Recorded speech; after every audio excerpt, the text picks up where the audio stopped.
تو اگر کوئی MLA اپنے الیکشن کے لیے کرپشن کے پیسے استعمال کرے گا اور جو سرکاری ملازم ہیں وہ جو ترقیاتی بجٹ ہے اس میں سے اس کو فیڈ کریں گے کہ تو جب MLA وزیر بن جائے گا تو ہمارے مفادات کا ہماری پوسٹنگ کا خیال رکھے گا، تو وہ بندہ جو منتخب ہو کر آئے گا اس سے آپ کبھی یہ توقع نہیں رکھیں گے کہ وہ میرٹ پر کسی بندے کو صحیح جگہ پر لگائے گا۔ بیوروکریسی کی جو کارگزاری ہے، چونکہ اگر میں پہلے جو بات کی ہے کہ اگر آپ کا سیاسی نظام میرٹ پہ قائم نہیں ہوگا، جیسے آپ نے بات بھی کی ہے کہ وہ صرف نعرے لگاتے ہیں، حقیقتاً ان کا سارا آئی واش ہوتا ہے، حقیقت میں وہ کچھ نہیں ہوتا۔ تو بیوروکریسی کی کارگزاری جیسا کہ نعیم صاحب نے بھی بیان کی ہے کہ ان کی کارگزاری تو ان منصوبہ جات سے دیکھی جا سکتی ہے جو بیوروکریسی کے ذریعے خاص طور پر 2005 کے زلزلے نے اس بیوروکریسی کا پول کھول دیا تھا، اور سرکاری سکولوں کے گرنے سے 18,000 بچے، صرف 18,000 بچے شہید ہوئے تھے، اور ہمارے یہ جو سرکاری مکان جنہوں میں ہم رہتے یہ سارے گر گئے تھے، اور اس میں سینکڑوں بچے زخمی اور جو ہے وہ شہید ہوئے تھے۔ سڑکیں جو آزاد کشمیر کے ٹھیکیدار بناتے ہیں ان کی ابھی تکمیل مکمل نہیں ہوتی کہ ادھر سے وہ اکھڑنا شروع ہو جاتی ہیں، اور پھر وہ 10-15 سال ان ٹوٹی پھوٹی سڑکوں پر گاڑیاں چلتی رہتی ہیں، اور پھر اس کے بعد ان کی تعمیر شروع ہو جاتی ہے، اور ایک کرپشن کا ایک نیا سلسلہ جو ہے وہ کھل جاتا ہے۔ تو آزاد کشمیر میں یہ کہہ سکتا ہوں کہ بیوروکریسی اور سیاسی لوگوں کا آپس میں ایک قسم کا ایکا ہے، اور کسی زمانے میں ہم سنا کرتے تھے جی کہ دیکھیں یہ جو ترقیاتی محکمہ جات ہیں یہ ڈیولپمنٹ بجٹ ٹھیکیداروں سے یہ 10% جو ہے جی وہ حصہ لے لیتے، اور ہم کہتے تھے بڑی غلط بات ہو رہی ہے۔ میں آج جو ہے یہ وش کرتا ہوں، دعا کرتا ہوں کہ کاش وہ سنہری دور واپس آ جائے کہ یہ صرف بجٹ کا 10% حصہ کرپشن کی نظر ہو۔ مجھے تو اجازت دیں تو میں کہوں گا کہ آج تو میرا خیال ہے 60% حصہ کرپشن کی نظر ہو رہا تھا، اور کاش کہ وہ 10% والا حصہ دور وہ واپس آ جائے اور ہم اس دور میں واپس آ جائیں۔ تو جو کرپشن کی جو بات ہے جی وہ اس وقت تک نہیں ختم ہو سکتی جب تک ایک پولیٹیکل ول اور ایک وہ لوگ جو میرٹ پر منتخب ہو کر نہیں آئیں گے، اگر وہ لوگ برادری کی بنیاد پہ پیسے دے کے رشوت لے کے ووٹوں کے لیے پیسے دے کر وہ خود بن کر آئیں گے تو وہ پیسے کمائیں گے۔ یہ جو کرپشن کی بھی انہوں نے بات کی ہے، تو ایک میں اگر اس طرح اس بات کو جو ہے وہ بیان کروں کہ آزاد کشمیر میں کرپشن جرم نہیں ہے، یہ میرے اپنے تجربات، میں کوئی 5 دفعہ OSD ہو چکا ہوں، اور یہ نعیم جعفری صاحب تفصیل جانتے ہیں کہ آزاد کشمیر میں کرپشن قطعاً جرم نہیں ہے، یہاں پر کرپٹ مافیا کا حصہ نہ بننا جرم ہے۔ میں آپ کو بتاؤں کہ جناب ماڈل ٹاؤن کا معاملہ آپ سب کے سامنے ہے، اس میگا کرپشن کے سیکنڈل کی تحقیقات میں نے کی تھی، تو کرپشن کرنے والوں کو تو کچھ نہیں ہوا تھا، میں OSD ہو گیا تھا، اور میرے خلاف حکومت نے وہ ایسی انتقامی کارروائیاں کی ہیں کہ میں یہاں پر وہ بیان نہیں کر سکتا۔ وادی نیلم میں یاقوت کی لوٹ مار کے خلاف میں نے کارروائی کی تو مجرموں کا کچھ نہیں ہوا، مجھے الٹا انتقام کا نشانہ بنایا گیا۔ اور جو بات کی ہے انہوں نے پیر صاحب نے بھی کہ جی، اور آپ کا سوال بھی تھا کہ جی چیف سیکرٹری جو ہے یا IG وہاں سے آتے ہیں اور وہ یہاں پر حکومت کرتے ہیں اور ہمارے لوگوں کو کام نہیں کرنے دیتے۔ مجھے یہ کہنے میں کوئی بات نہیں ہے کہ ہمارے لوگ اس قابل نہیں ہیں کہ ان پر ٹرسٹ کیا جا سکے۔ میں آپ کو مثال دیتا ہوں کہ جب چودھری مجید صاحب مجھ سے ناراض ہو گئے، وہ جو جناب ماڈل ٹاؤن میں جو کرپشن میں نے فائنڈ آؤٹ کی اور میں نے کرپٹ لوگوں کی نشاندہی کی، کوئی تقریباً وہ سمجھ لیں کہ کوئی 50 کروڑ روپے کی تو اس کی پہلی قسط تھی کرپشن کی، اور مجھے انہوں نے ہٹا کے ادھر کر دیا۔ تو گریڈ 21 کے لیے جب پروموشن کی وہ گئی، پروموشن کے لیے وہ گیا گریڈ 21 کا کیس، تو مجھ سے جو جونیئر لوگ تھے ان کے نام ان میں لکھے ہوئے تھے گریڈ 21 کے، اور میرا نام اس میں نہیں تھا، میرا نام نہیں تھا اس میں۔ تو میں نے مجھے کسی نے کہا جی کہ آج تو گریڈ 21 کے آپ کو مبارک ہو، آج سنا ہے کہ ہو رہی ہے سلیکشن بورڈ ہو رہا ہے، تو حالانکہ وہ جو بنا کر یہاں سے مسودہ گیا تھا, جو وہ رائٹ اپ گیا تھا اس سلیکشن بورڈ کے لیے, اس میں میرے اپنے دوست یار سارے قریبی سمجھے کہ ہمارے بیچ کے لوگ تھے, لیکن کسی نے اتنی ہمت نہیں کی کہ میرا نام بھی لکھے, اور مجھ سے جونیئر کے نام لکھے گئے. مجھے کسی نے کہا کہ یار آپ کا تو اس میں نے سنا نام نہیں ہے. تو میں نے چیف سیکرٹری, اسلام آباد کشمیر ہاؤس میں سلیکشن بورڈ کا اجلاس ہو رہا, تو میں نے چیف سیکرٹری کو ٹیلی فون کیا. میں نے کہا آپ میرے ساتھ انتقامی کارروائی کر رہے ہیں اور میرا نام آپ نے نہیں رکھا اس میں, اور مجھ سے 4 جونیئر جو ہے آفیسر ان کو گریڈ 21 آپ دے رہے. تو چیف سیکرٹری نے کہا کہ مجھے تو کسی نے نہیں بتایا, مجھے تو جو فہرست آئی ہے اس میں آپ کا نام نہیں, اور میں تو یہی سمجھا کہ آپ سینئرٹی میں نہیں ہوں گے تو آپ کا نام اس میں نہیں ہوگا. چیف سیکرٹری صاحب نے یہ کیا کہ انہوں نے پرائم منسٹر چودھری مجید صاحب کو کہا کہ اکرم سہیل کا نام اس میں شامل ہوگا تو یہ سلیکشن بورڈ ہوگا, نہیں تو یہ سلیکشن بورڈ نہیں ہوگا. کشمیر ہاؤس سے پھر فیکس پہ جو ہے نا جی وہ تجویز آئی, فائنینس میں پوسٹ نئی تخلیق ہوئی. 11 بجے یعنی 10 بجے سے 11 بجے 1 گھنٹہ اس میں لگا. 11 بجے یہاں سے پھر وہ کشمیر ہاؤس میں جا کر جی وہ فیکس پہنچا, پوسٹ کریٹ ہوئی, میرا نام شامل کیا گیا. اور اس چیف سیکرٹری نے, میں ان کا شکر گزار ہوں کہ انہوں نے پھر جو ہے جی وہ وہاں پر وہ سلیکشن بورڈ میرا بھی کروایا اور باقی کا بھی ہوا. تو میرے کسی جو آزاد کشمیر کے, یہ میں معذرت خواہ ہوں اکرم شاہ صاحب سے بھی اور نعیم صاحب سے بھی اور جو یہ لوگ سن رہے ہیں, کہ ہمارے کسی آدمی کو اتنی ہمت نہیں ہوئی کہ چودھری مجید کی جو بڑک تھی اس کے آگے کھڑے ہو کر کہتا کہ نہیں یہ آدمی بھی, اس کا بھی نام آتا ہے, اس کو ہم جو ہے. تو میں جو میرا تجربہ ہے کہ اگر ان لوگوں کے حوالے کریں گے تو یہاں پر پھر وہی برادریاں چلیں گی, وہی جو کرپٹ مافیا ہے اسی کے مقابلے. اور وہ یہ میں کہتا ہوں وہ نعمت ہے, وہ جو باہر سے لوگ آتے ہیں وہ ہمارے اس اندرونی سیاست میں وہ ملوث نہیں ہوتے, اور وہ جو یہاں کی جو ہے وہ کم از کم غیر جانبدار بڑی حد تک ہوتے ہیں. اور وہ لوگ جو کہ حکومتوں کی نظروں میں جو معطوف ٹھہرتے ہیں, کرپشن کے خلاف ہوتے ہیں, جو اپنے اصولوں پہ ڈٹتے ہیں, ان لوگوں کے ساتھ پھر وہی لوگ ہیں جو کھڑے ہوتے ہیں. ہمارے اپنے لوگ کھڑے ہونے کا جو ہے وہ نہیں ہے, جو وہ نہیں. اور ابھی تو دیکھیں نا کہ یہ آپ کا جو احتساب ایکٹ میں بھی ترمیم کی گئی کہ جی اگر ایک کیس کو ہے وہ 1 سال تک زیر انکوائری رہے اور اس کا جو ہے جی وہ چلان عدالت میں پیش نہ ہو سکے تو وہ جو مقدمہ ہے وہ خارج ہو جائے گا اور اس کو داخل دفتر کر دیا جائے گا. ایک دن میں نے پوچھا جناب ماڈل ٹاؤن کا کیس کا کیا بنا, انہوں نے کہا جی وہ نئے قانون کی نظر ہو کے داخل دفتر ہو گیا. اکرم صاحب آپ کو آواز آ رہی ہے میری؟ آپ جی آپ کو آواز آ رہی ہے میری؟ جی آواز آ رہی ہے, کم آواز ہے. اچھا, میں کہہ یہ رہا تھا کہ جس طرح کے عام لوگوں کا بھی وہاں رونا دھونا ایسا ہی ہے, اور آپ جس پوزیشن میں ہیں شاہ صاحب یا نعیم صاحب اور دوسرے جو اتنی اہم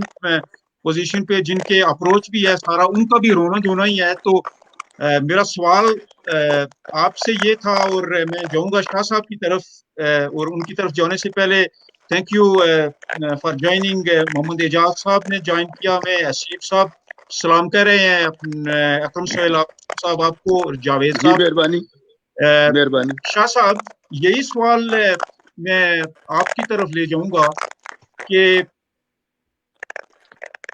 کیا یہ ہماری قسمت میں یہی لکھا گیا ہے کہ ہم صرف کمپلین کرتے رہیں یا رونا دھونا کرتے رہیں, یا ہمیں کوئی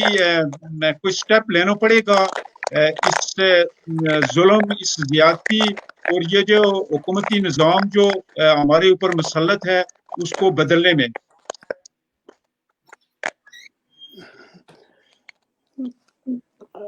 جی میں اس سوال کا جواب دینے سے پہلے صاحب کا سوال کے جواب میں نے جو سردار قیوم صاحب کا نام لیا تھا, تو میں ایک چھوٹی سی مثال اگر اجازت ہو تو میں دوں. جی وہ یہ کہ 1974 میں یہ آئینی سلسلے کے میں ایک ہماری میٹنگ تھی اسلام آباد میں. جو اس وقت کے لا منسٹر تھے اور ہمارے قیوم صاحب میں اور ہمارے اقبال بٹ صاحب تھے ہم, اور وہاں پر میٹنگ کے بعد وہ لا منسٹر نے قیوم صاحب کو کہا کہ آپ تھوڑی دیر رکیں. تو میں باہر آیا تو وہاں محکمے کے ایڈیشنل سیکرٹری تھے, وہ بھی میٹنگ میں شامل تھے ڈرافٹ میں. تو انہوں نے کہا جی یہ جب تک فارغ ہوتے آپ میرے ساتھ چلے چلے. تو انہوں نے ایک بات کہی جو میں آپ کی گوشگزار کرنا چاہ رہا تھا. جی وہ کہنے لگے شاہ صاحب آپ خوش قسمت ہیں کہ آپ کو سردار قیوم صاحب جیسا لیڈر ملا ہے جس کی موجودگی میں آپ کے چپراسی کو بھی کوئی یہاں پر بھٹو صاحب بھی فارغ نہیں کر سکتے. جبکہ ہماری صورتحال یہ ہے کہ ہم روز صبح آ کے دفتر میں اپنی میز پر یہ دیکھتے ہیں کہ کوئی ہمارے ٹرمینیشن کا آرڈر تو نہیں پڑا ہوا ہے. تو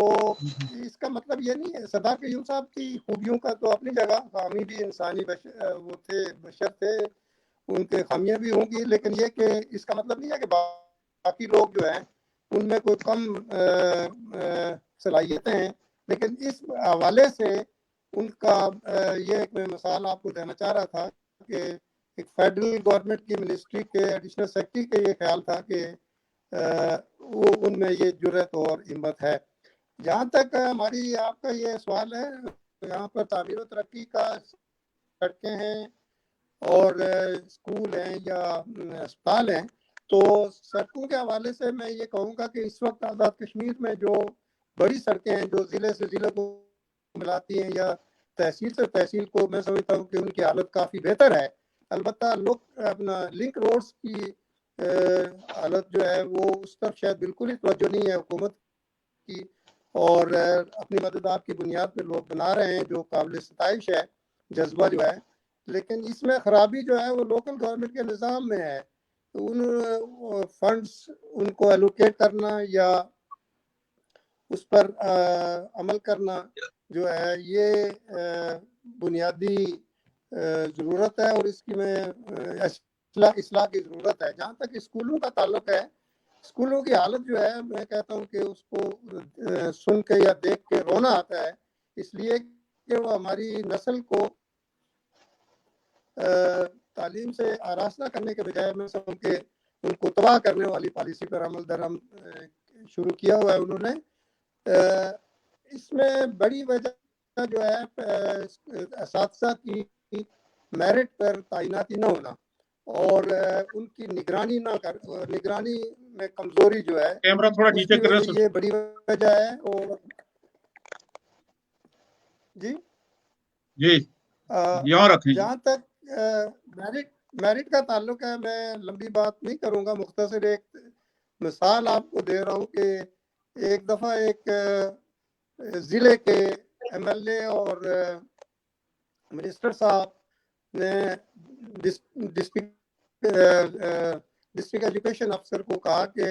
آپ نے جو ٹیسٹ انٹرویو کے بعد میرٹ لسٹ بنائی ہے تو شام کو آپ فلاں جگہ میرے پاس آئیں، میں وہ دیکھنا چاہتا ہوں. تو وہ لے کر گئے تو انہوں نے بتایا کہ وہاں پر ڈسکشن اس یہ جو میرٹ ہم نے ٹیسٹ انٹرویو کی بنیاد پر بنائی تھی میرٹ لسٹ، وہ انہوں نے اس کو دیکھا تک نہیں اور اپنی ایک میرٹ لسٹ ہمیں تھما دی جس میں کہ میجورٹی ان کی برادری یا اکروا پروری کے حوالے سے یا سیاست کے حوالے سے وابستگیاں جو تھی لوگوں کی وہ شامل تھے. اور انہوں نے کہا کہ یہ میرٹ لسٹ ہے جس کی بنیاد پر آپ کل ہی آرڈر جاری کریں. تو میں سمجھتا ہوں کہ بڑی حیرت کی بات ہے کہ یہ حقوق العباد کے حوالے سے کسی اتنے بااثر فرد کو یہ سوچنا چاہیے کہ اس میں ہم اگر جن لوگوں کی حق تلفی کر رہے ہیں تو کل پتہ نہیں پر وہ آخرت پر لوگوں کو یقین بھی ہے یا نہیں کہ ہم سے یہ اللہ تعالیٰ نے بھی اپنے پاس نہیں رکھے یہ اختیار کہ حقوق العباد کی خلاف ورزی میں وہ معاف کریں. تو لیکن یہ کہ یہ خرابی کی بنیادی وجہ ہے اور نگرانی بھی نہیں ہے. اور حیرت کی بات یہ ہے کہ ہمارے سرکاری اسکولوں کے اساتذہ جو ہیں وہ بھی اپنے بچوں کو پرائیویٹ اسکولوں میں داخل کرتے ہیں پڑھنے کے لیے. تو اس میں بہت موجودہ حکومت نے کچھ حد تک اصلاح کی کوشش کی ہے، لیکن اس میں ایک قانون کی حکمرانی جسے ہم کہتے ہیں رول آف لا پر اگر عمل کرتے ہوئے اس پر مزید کوششیں کی جائیں تو بہتری آ سکتی ہے. اور اسپتالوں کا بھی یہی حال ہے. جو ہمارے اسکولوں کے حوالے سے میں نے بات کی ہے، تو یہ نظام میں بہتری کے لیے ظاہر ہے تعلیم اور سلیکشن جو ہے، آپ ووٹ جو دیتے ہیں لوگوں کو، اور وہ ایسے لوگوں کو ووٹ نہ دیں جو کسی قانون کو پاس کرنے کے سلسلے میں بیٹھے ہوں، اور بعد میں ان سے اگر پوچھا جائے کہ یہ کون سا قانون پاس کیا ہے، اس میں کیا لکھا ہوا ہے، تو وہ کہتے ہیں جی ان کو زیرو نالج ہوتی ہے۔ تو یہ ہمارا بھی فرض بنتا ہے کہ ہم میرٹ پہ ہی لوگوں کو منتخب کریں جو آگے چل کر اس میں کوئی بہتری کے لیے کچھ مزید اقدام کر سکیں۔ تو بنیادی بات میں سمجھتا ہوں کہ یہی ہے کہ ہم یہ بیداری پیدا ہو، یہ میڈیا کا کام ہے بیداری پیدا کرنا، اور اس میں اگر یہ بہتری پیدا ہو سکے انتخابات میں، تو پھر آگے چل کے نظام میں بھی بہتری پیدا ہو سکتی ہے۔ ٹھیک، میں مختصراً آخر میں آپ تینوں سے یہ جاننا چاہوں گا کہ ایک کنسیپٹ ہے صحیح یا غلط، کچھ تو اشارہ کیا ہے اکرم سہیل صاحب نے اس طرف کہ بیوروکریسی میں، اور خصوصاً جو اس طرح کی پوسٹس ہیں جہاں پہ انفیئر مینز کا استعمال بہت زیادہ ہوتا ہے، اس کے نتیجے میں بعض بیوروکریٹس اس طرح کی بھی ہیں جو اگر ان کی آپ جن کا بزنس ہے سائڈ پہ، یا جن کے باقی اور مینز آف انکم ہے، دیٹ از ڈفرینٹ تھنگ، لیکن جن کے نہیں ہیں ان کی جو لائف سٹائل ہے، ان کے جو کاروبار یا غیر ہیں وہ ان سے میچ نہیں کرتے۔ تو آپ تینوں سے میں یہ پوچھنا چاہوں گا کہ کیا یہ کسی انفیئر مینز کی وجہ ہے، کرپشن جس کو کہتے ہیں، یا وہاں کا نظام ہی، جس طرح سہیل صاحب نے کہا کہ ہم صدقہ دیں گے اگر 10% کرپشن کے اوپر بات آ جائے، آج تو بات شاید 50% سے اوپر تک چلی گئی ہے۔ So what is your take, Naim Saab, starting from you?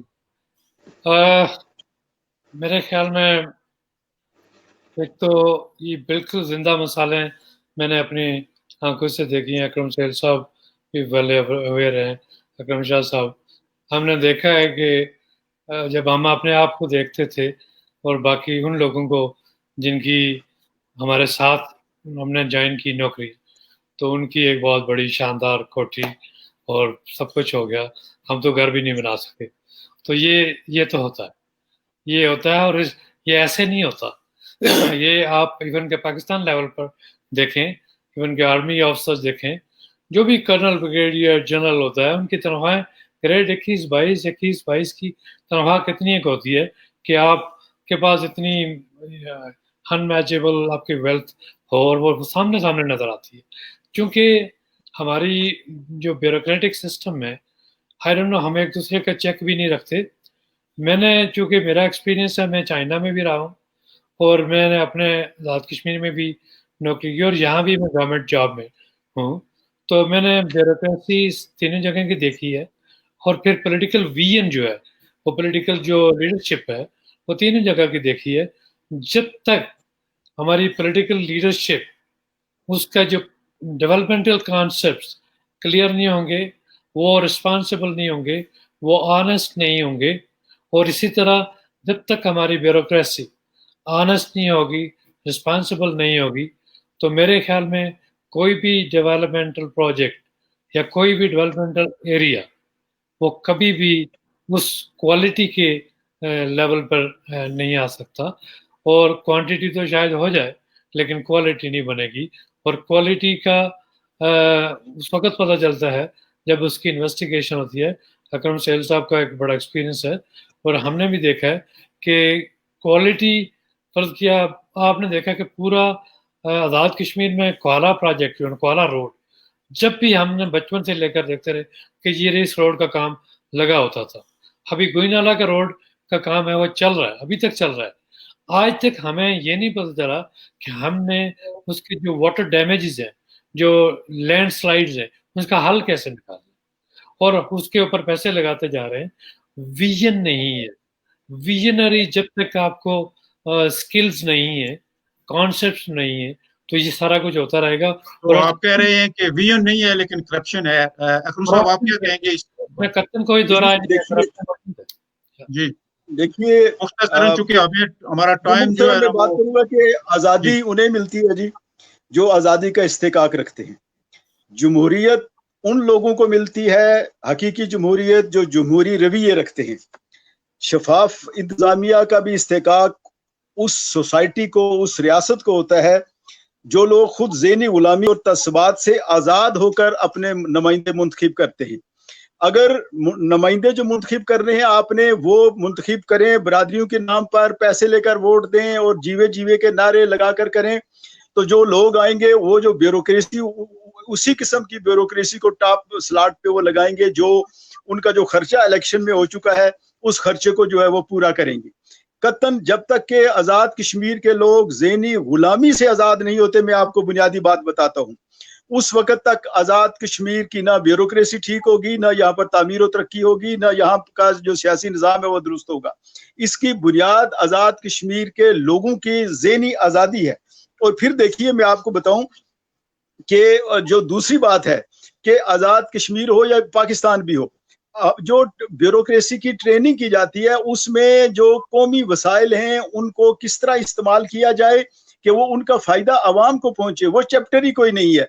جتنے بھی, کیا وہ ریکارڈنگ ہو, پاکستان کے جو سونے چاندی کے جو ہے وہ ذخائر ہوں, یا آزاد کشمیر کا ہائیڈل ہو, یا ہمارے نیلم کی جو ہے وہ یاقوت ہو, ہر جگہ ہماری بیوروکریسی کو یہ کنسیپٹ ہی نہیں ہے کہ ان چیزوں کو ہم نے آزاد کشمیر کے لوگوں کے فائدے کے لیے جو ہے وہ استعمال کرنے کے لیے قوانین اور اپنا عمل کرنا ہے, بلکہ یہ ایک سہولت کار بنتے ہیں. جو انٹرنیشنل کمپنیاں آتی ہیں, ملٹی نیشنل کمپنیاں آتی ہیں,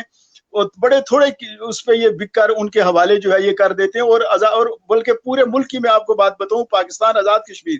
کی غربت اور اس کی جو ہے پسماندگی کی بنیادی وجہ یہ ہے کہ اس ملک کے جو قیمتی وسائل ہیں, جو قدرتی وسائل ہیں, ان کی ملکیت پاکستان کے عوام کے نام نہیں ہے. وہ لوٹ مار کر رہے ہیں بین الاقوامی کمپنیاں, سامراجی ملٹی نیشنل کمپنیاں, اور وہ لوٹ کے لے جا رہی ہیں. اور یہ چیپٹر ہی نہ ہماری سول سروس کی کسی ٹریننگ میں یہ چیپٹر ہی شامل نہیں ہے, نہ ہمارے کسی بھی جو ہمارے دستاویزات ہیں کہ کسی ملک کے وسائل کو کس طرح, اور جو اس پہ بات کرے کہ یہ وسائل پاکستان اور آزاد کشمیر کے لوگوں کے